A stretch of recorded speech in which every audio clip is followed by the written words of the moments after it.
You know that feeling, right? You go online to buy just one thing, and somehow you end up with a cart full of stuff you didn't even know you wanted. Or you find yourself clicking Buy Now almost on autopilot. Well, I'm here to tell you that is definitely not an accident. So let's peel back the curtain and dive into this hidden world of online persuasion. Okay, so take a look at this. It's a pretty standard Amazon product page, right? We've all seen a page like this 1,000 times. But here's the thing. What you might not realize is that almost every single element on this page, I'm talking the stars, the reviews, those little countdown timers, it's all been carefully, meticulously designed to do one thing and one thing only: persuade you. So how do they really do it? Is it just, flashy design, some clever marketing? Nope, not even close. This is a science. It's a carefully crafted psychological playbook. Yeah, there's a blueprint, a set of psychological plans that the biggest, most successful companies out there use to kind of nudge our decisions. And today, we're going to break that blueprint wide open. And look, this isn't really about sneaky tricks or anything like that. It's all about tapping into fundamental human behaviors that have been studied for decades.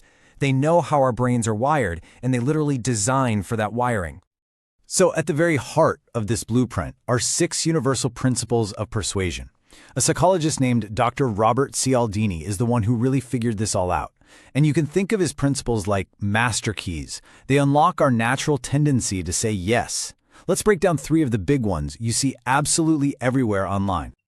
Okay, first up, social proof. This one's huge. It's basically our deep-seated, almost instinctual tendency to assume that if a ton of other people are doing something, well, it must be the right thing to do, right? When we're unsure about something, we look to the crowd for clues. And you can see this perfectly on the Amazon page we were just looking at. You see that number? All those thousands of customer reviews? And that high star rating? That is social proof in action. I mean, in the online world, you can't touch the product, right? So this becomes the main signal telling our brains, hey, this choice is safe. This one is correct. I mean, thousands of people can't all be wrong, can they? Someone in the source material put it perfectly. They called it the bandwagon effect. It's the exact same logic behind that old business saying, no one gets fired for hiring IBM. It just feels safer to go with the popular choice. And man, websites leverage that feeling brilliantly. All right, let's move on to the next key: scarcity. The idea here is super simple. We want things more when there's less of them to go around. It's that classic fear of missing out, FOMO. And that is a powerful motivator that pushes us to act fast before the opportunity just vanishes. And boom, right there on the page is a classic example. That little countdown timer, order within 2 hours and 11 minutes. That's not just helpful information, you guys. It's a trigger.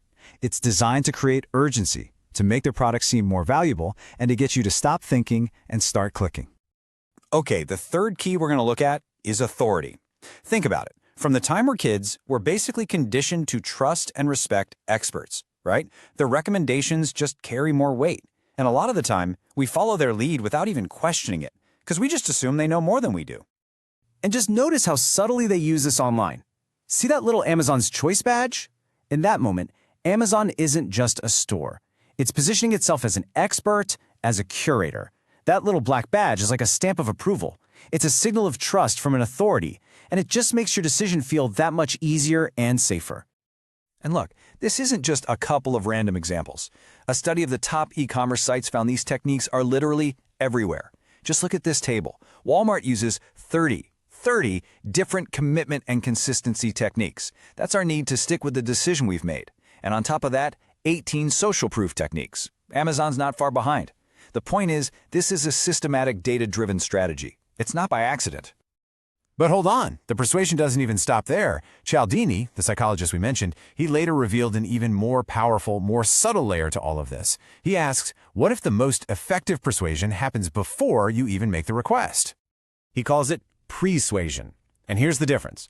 Regular persuasion is all about crafting the perfect message. But persuasion, that's about setting the stage. It's about changing what's at the top of someone's mind right before you talk to them.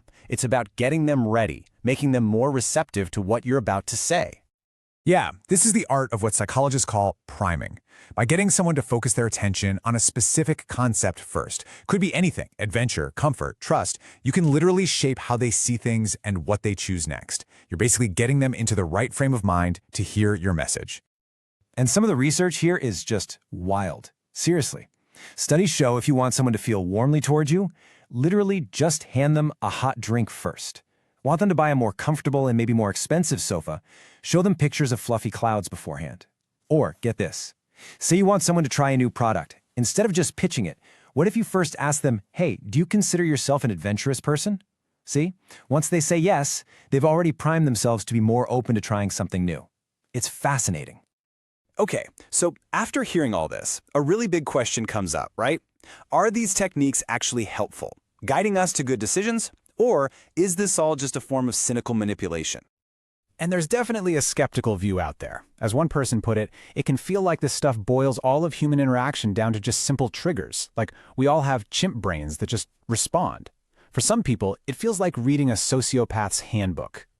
But there's another way to look at it, a more nuanced take. And that's the idea that influence itself isn't good or bad, it's neutral.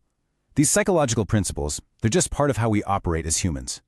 So the real ethical question isn't about knowing this stuff, it's about how you use it. Are you using it to manipulate people, or are you using it to genuinely understand their needs and serve them better? So where does all this leave you? Well, I think understanding this blueprint is kind of like gaining a superpower, especially in the world we live in today. Now, knowing how these principles work doesn't suddenly make you immune to them. I mean, they're wired into our psychology for a reason. But what it does do is make you aware. You can start to see it happen. You can spot the social proof, you can recognize the scarcity tactic, you can see the appeal to authority. It basically transforms you from just a passive participant into a really conscious consumer. And that awareness, that gives you a choice. It gives you the power to recognize when your decisions are being guided, and it lets you hit the pause button and ask yourself, wait a minute, do I actually want this, or am I just responding to a really well-designed trigger? The blueprint is out there, for sure. So the real question is, now that you know the rules of the game, how are you going to choose to play?